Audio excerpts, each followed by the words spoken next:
ఉత్సాహంగా భారతీయ జనతా పార్టీకి సంబంధించినంత వరకు పోలింగ్ జరిగింది. ఎన్నికలు జరిగిన తీరు, మాకు ప్రజల నుంచి వచ్చినటువంటి స్పందన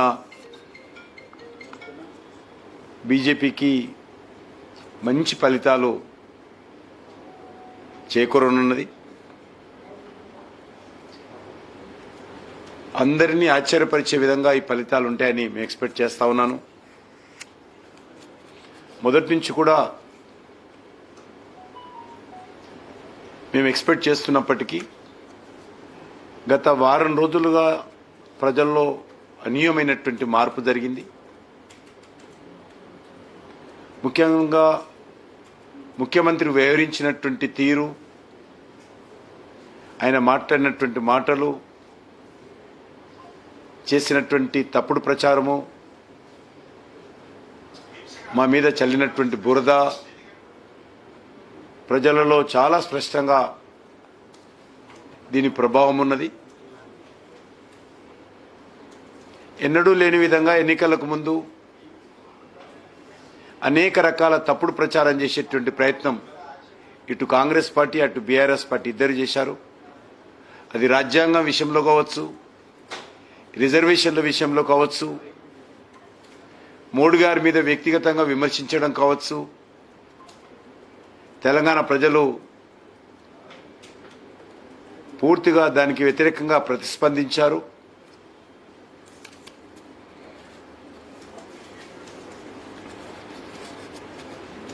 తెలంగాణలో ఎవరు గెలిచినా మా మద్దతుతోటే గెలుస్తారు, మేమే కీలకం అనే విధంగా మజ్లిస్ పార్టీ వ్యవహారం కూడా ఈరోజు తెలంగాణలో బీజేపీకి మరి అనుకూలంగా ప్రజలు మారారని భావిస్తా ఉన్నాను. మేము బీఆర్ఎస్ అంటే బీఆర్ఎస్, మేము కాంగ్రెస్ అంటే కాంగ్రెస్, మేమే తెలంగాణలో డిసైడింగ్ ఫ్యాక్టర్ అనేటువంటి అహంకారంతో ఎంఐఎం పార్టీ ఒక్కొక్క సీటు మీద ఎవరు గెలవాలి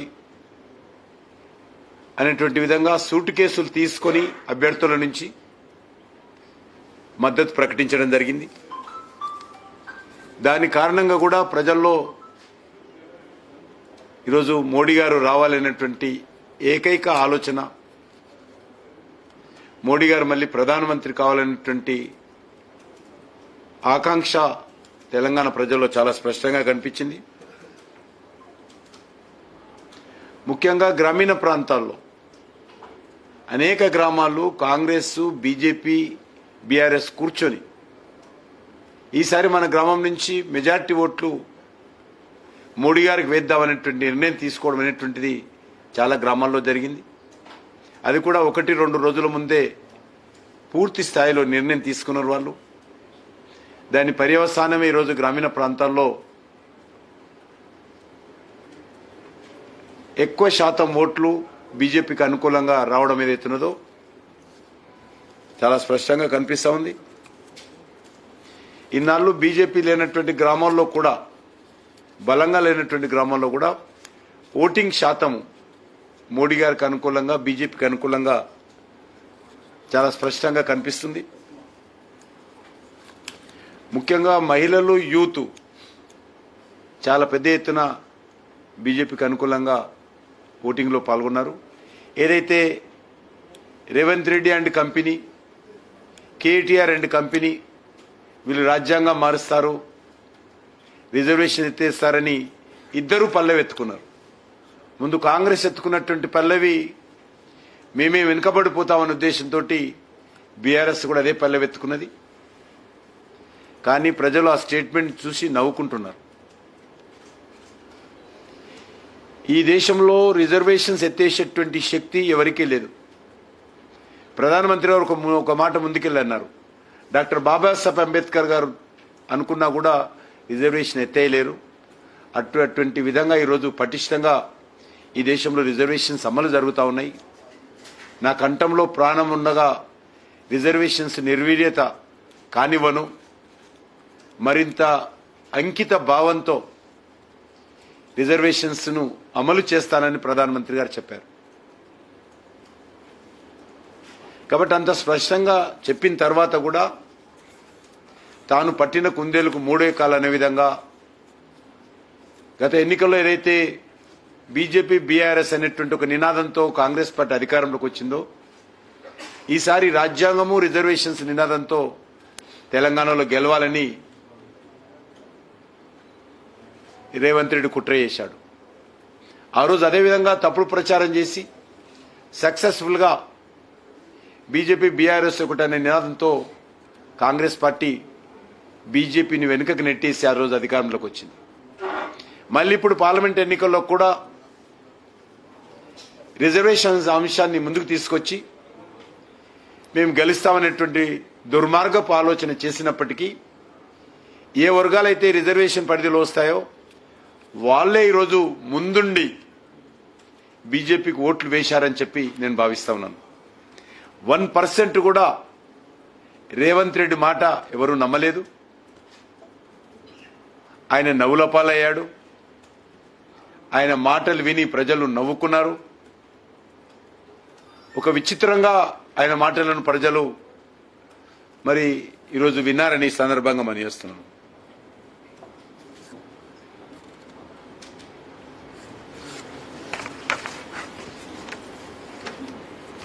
ఎంతసేపు ఆయన ఏవైతే గ్యారంటీలు ఇచ్చాడో శాసనసభ ఎన్నికల్లో దాని గురించి మాట్లాడలేదు. అందులో ఒకే ఒకటి 2 లక్షల రుణమాఫీ డిసెంబర్ 9న అమలు చేస్తానన్నటువంటి మహానుభావుడు, మా సోనియమ్మ జన్మదినం అమలు చేస్తానన్నటువంటి మహానుభావుడు దాన్ని ఆగస్టుకు వాయిదా వేసి మిగతా అంశాలు మాట్లాడకుండా ఒక దిక్కేమో మరి ఆయన ఇచ్చినటువంటి హామీలు అమలు చేయకుండా బీజేపీ మీద బురద జల్లేటువంటి ప్రయత్నము, నా పాలనకు పరీక్ష అనే విధంగా ఆయన పాలనే మొదలుపెట్టలే.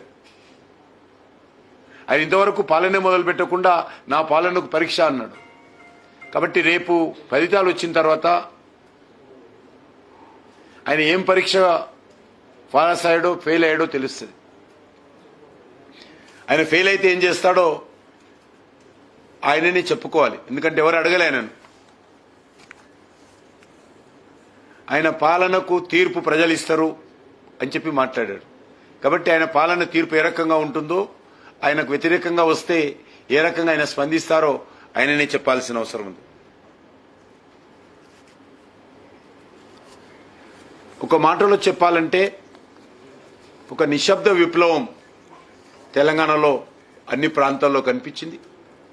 మేము డబుల్ డిజిట్ సీట్స్ తప్పకుండా సాధిస్తామని అప్పుడు చెప్పాము, ఇప్పుడు కూడా చెప్తా ఉన్నాను.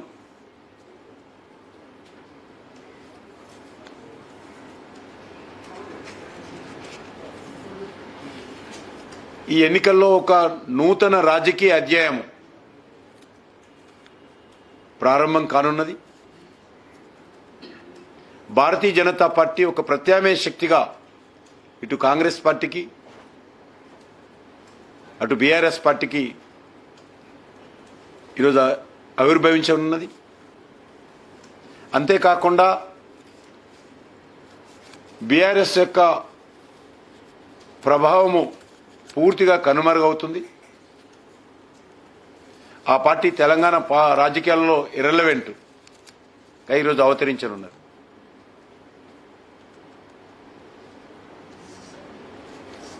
వారు ఎంతసేపు భారతీయ జనతా పార్టీ మీద 2 పార్టీలు కలిసి కుట్ర చేసినప్పటికీ, ఒకరు తప్పుడు ప్రచారం చేసినప్పటికీ ఈరోజు తెలంగాణ ప్రజలు నరేంద్ర మోడీ గారికి అండ చూపించారని సందర్భంగా మనయేస్తున్నాను. గతంలో వారు బీఆర్ఎస్ కోటేశారు, తర్వాత కాంగ్రెస్ పార్టీ కోటేశారు, ఈసారి భారతీయ జనతా పార్టీకి వేయబోతున్నారు.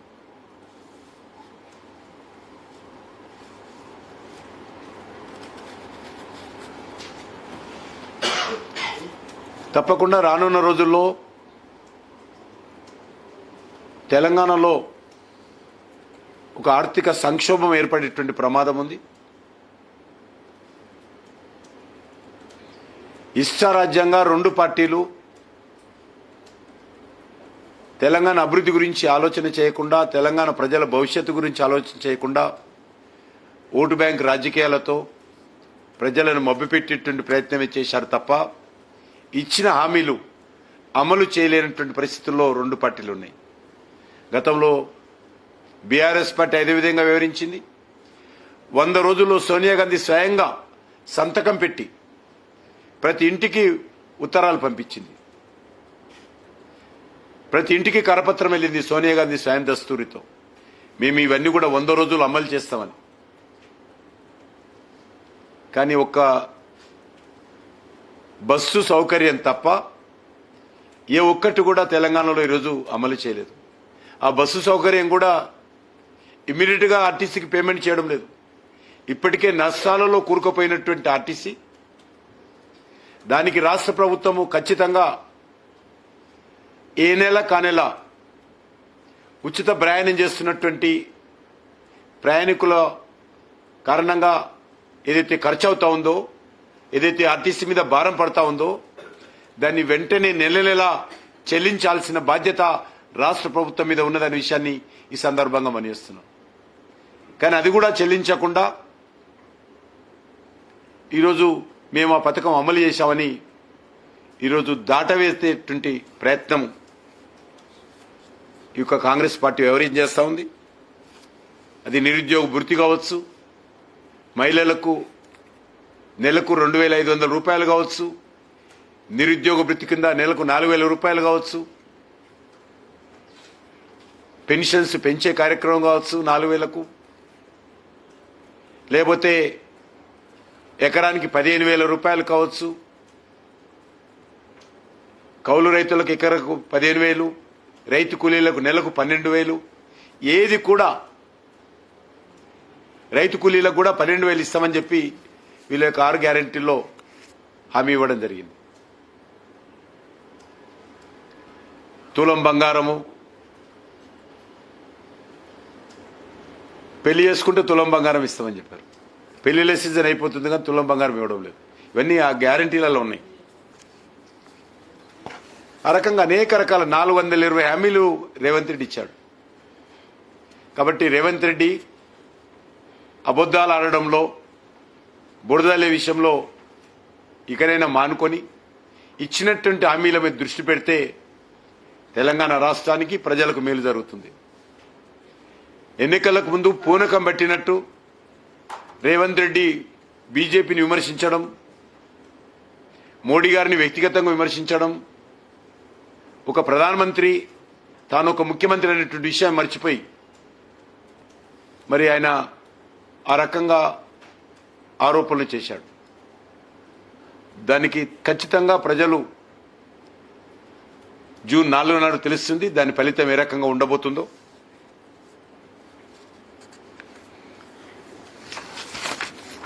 ఒకటే, ఈరోజు ఎన్నికలు పూర్తయినాయి, ఫలితాలు జూన్ 4న వస్తాయి. భారతీయ జనతా పార్టీ తెలంగాణ రాష్ట్రంలో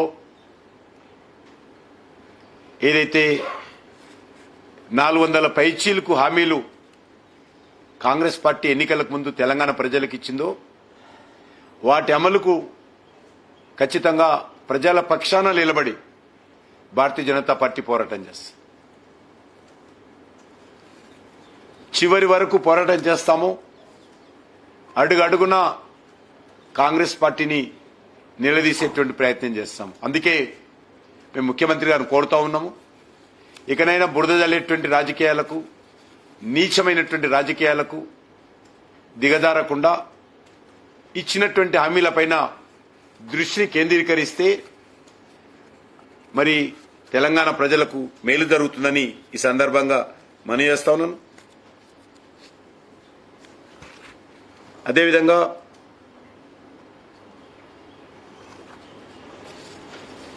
రాష్ట్ర ఆర్థిక వ్యవస్థ పైన కూడా దృష్టిని కేంద్రీకరించాల్సిన అవసరం ఉంది. రాష్ట్ర ఆర్థిక వ్యవస్థ కూడా ఈరోజు తెలంగాణలో గడ్డు కాలం ఏర్పడేటువంటి అవకాశం ఉంటుంది. దాన్ని కూడా దృష్టిని కేంద్రీకరించి ఇచ్చినటువంటి హామీల అమలుకు కావలసినటువంటి ఆర్థిక వనరుల సమీకరణ ఏ రకంగా చేయబోతున్నారు, రెండోది గతంలో టీఆర్ఎస్ పార్టీ హయాంలో అమలు చేసినటువంటి పథకాల మీద కూడా ఒక స్పష్టమైనటువంటి వైఖరి తెలంగాణకు చెప్పాల్సినటువంటి బాధ్యత రేవంత్ రెడ్డి పైన ఉన్నది. అది దళిత బంధు పథకం కావచ్చు,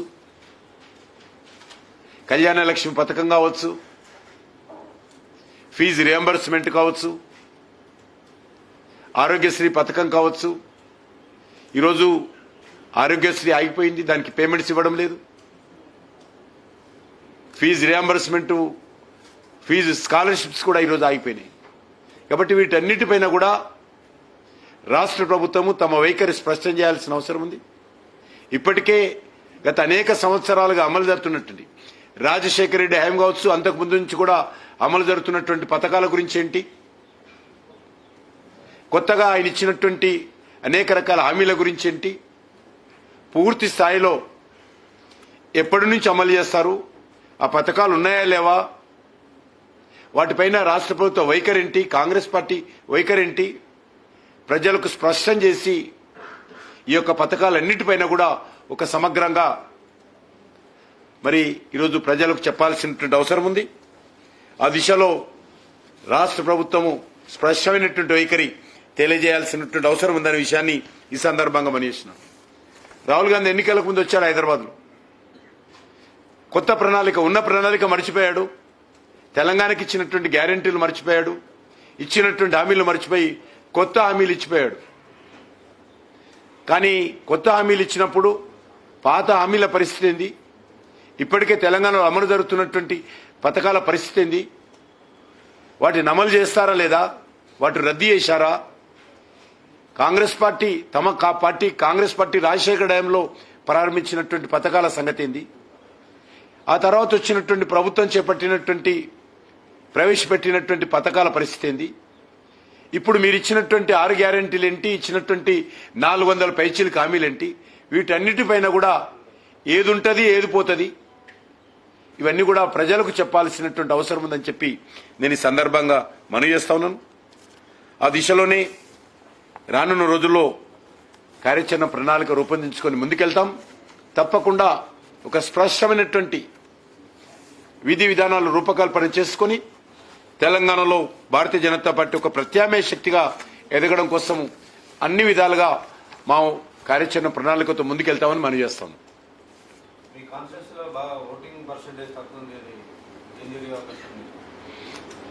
అర్బన్ ఏరియాస్లో నా కాన్స్టిట్యున్సీ కాదు, మల్కాజిగిరి కావచ్చు, చేవెళ్ళ కానీ, హైదరాబాద్ పార్లమెంట్ కానీ, సికింద్రాబాద్ పార్లమెంట్ కానీ ఆ రకంగానే ఉంది. చాలామంది ఓటర్ లిస్టు పూర్తిగా దాన్ని సంస్కరించాల్సిన అవసరం ఉంది. పదే పదే మేము జిల్లా ఎలక్టోరల్ ఆఫీసర్ గారికి విజ్ఞప్తి చేసినప్పుడు కూడా ఏం మార్పు రాలేదు. 2 రోజుల ముందు ఒక్కొక్క కాన్స్టిట్యున్సీలో 20 ఓట్లు 30,000 ఓట్లు డిలీట్ చేశారు. పేజీలు డిలీట్ చేశారు. ఏదైతే ప్రభుత్వం తరఫున ఎలక్షన్ కమిషన్ తరఫున వారం రోజుల క్రితం ఇంటింటికి పోల్ స్లిప్స్ పంచినటువంటి ఓటర్లను కూడా పోలింగ్ రోజు డిలీట్ చేసినట్టుగా ఫైనల్ లిస్టులో చూపించారు. దీనిపైన కూడా నేను రేపు ఎలక్షన్ కమిషన్ కూడా కలవబోతున్నాను. ఇక్కడ చేశారు. ఎందుకు చేశారంటే ఖచ్చితంగా బీజేపీ అనుకూలమైనటువంటి ఓట్లను డిలీట్ చేశారు. 2 రోజుల ముందే ఫైనల్ లిస్ట్ ఇస్తారు. అంతకు ముందున్న లిస్టులలో పేర్లు ఉన్నాయి. రేపు అవన్నీ కూడా ఎలక్షన్ కమిషన్ ముందు రేపు వివరాలు ఇవ్వబోతున్నాను. ఇచ్చి తప్పకుండా దానిపైన సమగ్రమైనటువంటి ఉన్నత స్థాయి దర్యాప్తు కొడితే అదొకటే కారణం కాదు నేను చెప్పింది, అదొక కారణం. చాలా పెద్ద ఎత్తున ఈసారి ఇతర జిల్లాలకు, ఇతర రాష్ట్రాలకు పోలింగ్ కోసం వెళ్ళినటువంటి పరిస్థితి ఉన్నది. ఎందుకంటే చాలా మంది పేర్లు 2 రాష్ట్రాల్లో ఉన్నాయి, 2 జిల్లాల్లో ఉన్నాయి. అది కూడా చాలా ప్రమాదకరం. అందుకోసమే దీన్ని మరి ఆధార్ కార్డుతో లింకప్ చేయాల్సినటువంటి అవసరం ఉంది. ఎలక్షన్ కమిషన్ ఆ దిశలో నిర్ణయం తీసుకుంటే మరి చాలా రకాలుగా మేలు జరుగుతుంది. బోకో షూటింగ్ తగ్గుతుంది, మరి ఎన్ని ఓట్లు ఉన్నాయో రియల్ ఓట్లు తెలుస్తాయి. కాబట్టి ఆ దిశలో కూడా ఆలోచన చేయాల్సిన అవసరం ఉంది. ఉద్దేశపూర్వకంగానే ఎవరు చేశారనేది ఎంక్వైరీ చేస్తే తెలుస్తుంది. లేకపోతే నేనే చెప్పేవాను కదా. అందుకే హై లెవెల్ ఎంక్వైరీ జరగాలని కోరుతున్నాను. రేపు అన్ని వివరాలు ఎలక్షన్ కమిషన్ ముందు ఇస్తాను. దానికి రీపోలింగ్ ఉండదు. ఒక దగ్గర బోకస్ రిగ్గింగ్ చేసింది, ఆ బూత్ ఉన్నది, బూత్ నెంబర్ తెలవడం లేదు, వీడియో బయటకు వచ్చింది. ఓల్డ్ సిటీలో హైదరాబాద్ పార్లమెంట్లో ఏ రకంగా రిగ్గింగ్ చేస్తున్నది మొత్తం దానికి సంబంధించినటువంటి వచ్చింది. కానీ ఏ బూత్ అనేది తెలియదు. ఎలక్షన్ కమిషన్కి ఇస్తాం ఆ వీడియో. ఏం పర్వాలేదు, ఫలితాలు ఏం మారవు. బట్ పొరపాటు జరిగినప్పుడు ఎవరు చేసినప్పుడు కూడా దర్యాప్తు జరపాల్సినటువంటి బాధ్యత ఎలక్షన్ కమిషన్ మీద, ప్రభుత్వం మీద ఉంటుందని నా భావన. అంతే, ఎవరు జరిపినప్పుడు కూడా.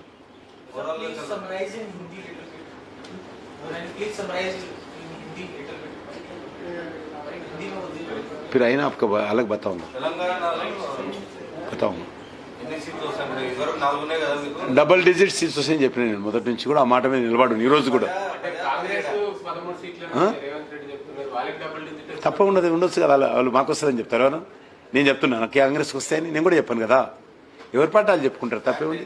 అల్టిమేట్గా ప్రజలు నిర్ణయిస్తారు, మీరు అనాలిసిస్ చేసుకోవాలి. మీరు రాజకీయంగా విశ్లేషకులు చేస్తారు కాబట్టి విశ్లేషణ చేస్తారు కాబట్టి మీకు తెలుస్తుంది. బట్ మాకు మేము వస్తుందని చెప్తాము, వాళ్ళకు వాళ్ళు వస్తుందని చెప్తారు, తప్పేం లేదు కదా.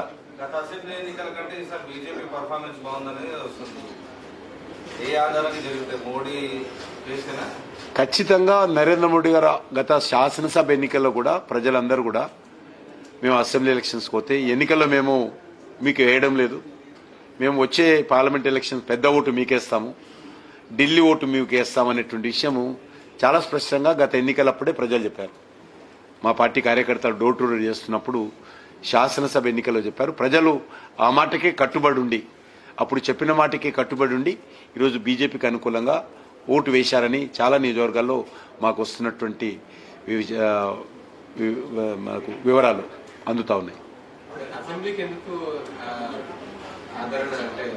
చెప్పాను కదా, నేను కూడా చెప్పాను కదా. అప్పుడు రేవంత్ రెడ్డి లాంటి వ్యక్తులు కొంతమంది చాలా తప్పుడు ప్రచారం చేశారు.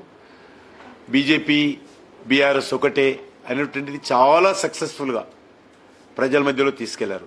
కాబట్టి బీఆర్ఎస్ వ్యతిరేకమైనటువంటి వాళ్ళందరూ కూడా కాంగ్రెస్కి వేశారు, కాంగ్రెస్ వ్యతిరేకమైనటువంటి వాళ్ళు ఎక్కువ మంది బీఆర్ఎస్కి వేశారు. ప్రజలు నమ్మల. ప్రజలు నిజంగా అటువంటి ఆలోచన తెలిస్తే, వాస్తవం అనుకుంటే గంట సేపట్లో రోడ్ల మీదకి వస్తారు, 1 అవర్లో. అంత సెన్సిటివ్ ఇష్యూ. కానీ ఎక్కడ కూడా ఏ వర్గం కూడా ఈయన మాట నమ్మలేదు. ఎన్నికలకు ముందే ఎందుకు చెప్పాడు ఇది? కాబట్టి ఎన్నో రోజుల క్రితం చర్చ జరుగుతున్నప్పుడు కూడా ఎన్నికలకు ముందే ప్రచారం పూర్తి అయిపోయినాక నామినేషన్స్ ఉపశమనం జరుపుకున్న తర్వాత కొత్త పాలన వెతుకుంటే ప్రజలు నమ్మలే. అందులో రేవంత్ రెడ్డి మాట అసలే నమ్మలే. ఆయన గ్యారంటీలు అన్నాడు, నమ్మలా. ఈరోజు 100 రోజులు అన్నాడు, అది నమ్మలా. కాబట్టి ఇది కూడా నమ్మలే. ఆయన హామీలు ఏ రకంగా అమలు చేయలేదో ఇవి కూడా అమలు చేయడం అనేది, ఇది అబద్ధం మాట్లాడుతున్నది అర్థమైంది ప్రజలు. అస్సలు నమ్మలే. గాడిదగుడ్డు ఏంది, నేను కూడా చెప్పాను కదా. గాడిదగుడ్డు ఆయన ఎత్తులు పెట్టుకుని ఇట్లా ఎత్తులు పెట్టుకుని తిరిగిండు, ఇదే బోటు వేయించుకొని ఒకటి తయారు చేయించి గాడిదగుడ్డు. అందరు అనుకున్నారు కాంగ్రెస్ గుర్తు మారిపోయిందేమో, చేయి గుర్తు బదులు గాడిదగుడ్డు అయిందేమో అనుకున్నారు. చాలా మంది ప్రజలు అనుకున్నారు గాడిదగుడ్డు రేవంత్ రెడ్డి వచ్చినాక గాడిదగుడ్డు పెట్టుకునే ఎలక్షన్. No comment. నేను తెలంగాణ ప్రెసిడెంట్.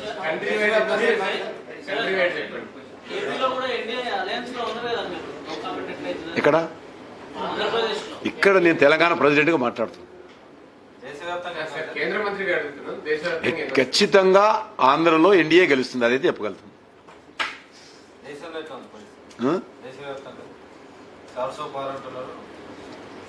తప్పకుండా, ఎందుకుండదు? మీకు అనుమానం ఏమైనా ఉందా? ఏం పోలింగే కాలేదు కదా, ఏంటి అండలేదు.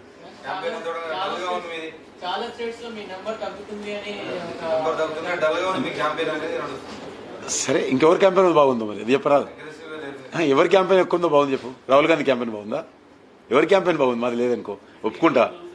ఎవరి క్యాంపెయిన్ బాగుంది? మేము ఖచ్చితంగా ఎన్డీఏ గెలుస్తాం 100%. ఏపీలో నేను అనేది చెప్పలేదు, కానీ నేను కాన్స్టిట్యున్సీ కూడా తిరగలేదు. నేను నా దగ్గర కూడా డబుల్ డీజ్ అంటున్నప్పుడు నెంబర్ చెప్పడం లేదు.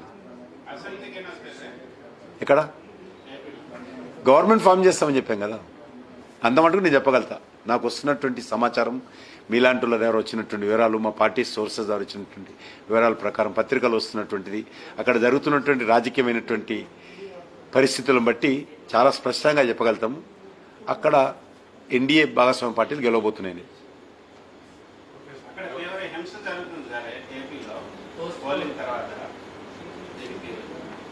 దాని మీద కఠినంగా వివరించాలి. ఈరోజు ఎలక్షన్ కమిషన్ కూడా స్పందించింది. ఎలక్షన్ కమిషన్ కూడా చీఫ్ సెక్రటరీని, డీజీపీని పిలిచినట్టు టీవీలో చూశాను నేను. ఖచ్చితంగా దాని మీద కఠినంగా వివరించాల్సిన అవసరం ఉంది. ఈరోజు సంతోషం ఏంటంటే తెలంగాణలో చాలా సంయమనంతో, చిన్న ఇన్సిడెంట్ లేకుండా, అక్కడక్కడ మజ్లిస్ పార్టీ కొంత చేసినప్పుడు కూడా చాలా సంయమనంతో ఒక ఆదర్శంగా ఎన్నికలు జరిగినాయి. దేశమంతా కూడా ఆ రకంగా జరిగింది ఎక్సెప్ట్ ఆంధ్రప్రదేశ్.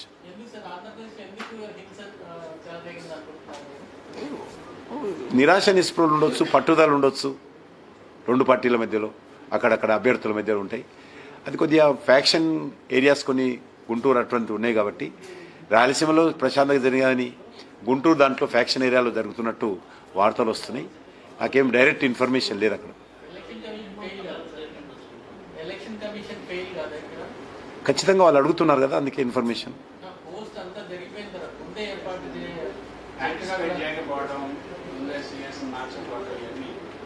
సిఎస్ తోటి మార్చడం అని కాదు ఉద్దేశము, బట్ ఆడ పోలీసులు ల్యాండ్ ఆర్డరు, ఎక్స్పెక్టేషను, నిరాశ నిస్పృహలు, ప్రజలు వచ్చినటువంటి స్పందన కారణంగా అభ్యర్థులు నిరాశ నిస్పృహతో గొడవ చేసి ఉంటారని భావించవచ్చు. కాబట్టి మనం ఇమీడియట్గా నేను ఒక కంక్లూజన్ ఎలక్షన్ కమిషన్ ఫెయిల్యూర్ అని చెప్పడానికి ఉండదు. నాలాంటి వ్యక్తి వెళ్తున్నాను. ఒకటి, ప్రధానమంత్రి గారి కాన్స్టిట్యున్సీకి రమ్మని ఆదేశాలు వచ్చాయి, తప్పకుండా అక్కడ కూడా వెళ్తాను కొన్ని రోజులు. 2-3 days విడ్రాల్స్ ఇంకా కాలేదు కదా, విడ్రాల్స్ అయినాక 17 కానీ 18 కానీ రావాలని చెప్పారు. నాకేం చెప్పలేదు. నాకు అక్కడ ఇక్కడ వస్తారు, ఇక్కడ ఢిల్లీ కూడా వస్తారు మా వాళ్ళు. తెలుగు వాళ్ళ కోసం మా పార్టీ ఇక్కడ కూడా పంపిస్తుంది.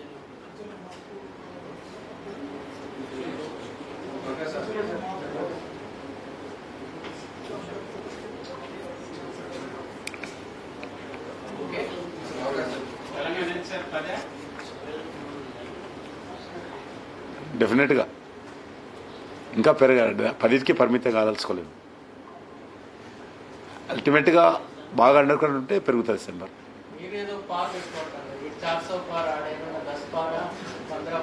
అట్లేం పెట్టుకోలేదు. డబల్ డిజిట్ అన్నాను నేను, చాలా క్లియర్గా ఉన్నాను. డబల్ డిజిట్ అని చెప్పాను, దానికే కట్టుబడి ఉన్నాను. Thank you sir.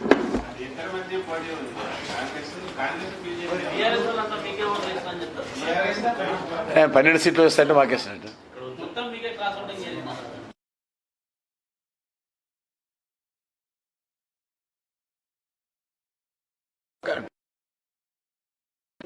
Congress vote అఫీషియల్గా చెప్తున్నాను. కాంగ్రెస్ ఓటు, కాంగ్రెస్ కార్యకర్తలు కూడా చాలా మంది బీజేపీకి అనుకూలంగా స్పందించారు అక్కడ తెలంగాణలో. చెప్పాను కదా, రేవంత్ రెడ్డి మాటలు నమ్మకపోవడము.